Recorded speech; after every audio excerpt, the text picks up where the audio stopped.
Aydım desem, canım desem, aşık bülbül olup sayrap gitsin. Nedin çeksin, bağrın etsin, sen bir gül olsun, bağın öpsün. Aydım aytsam sadefin, batırların yadefin, gölüm buvağa defin, bolsun meninki.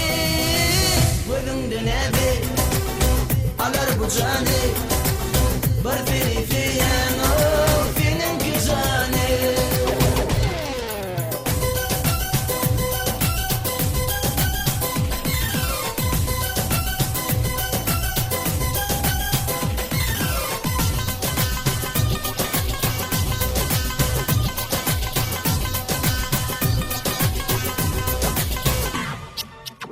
Gözün mırtın, ömrüm versin, dayım bol diyeceksin, min yalvarsın.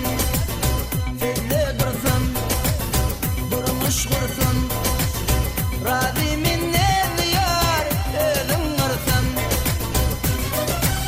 O da koyma yar meni, gitme kalbim zar meni, durmuşumun kerveni, bolsun seninki. Gözünden ebi, alır bu cani, bir ferifiyen o seninki cani.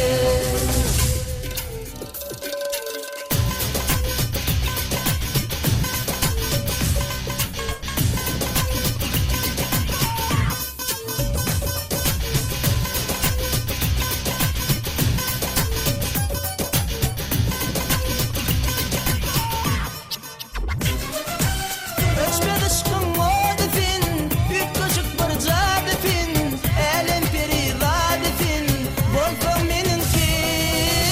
Gözünden ebi, alır bu cani, bir ferifiyen o seninki cani.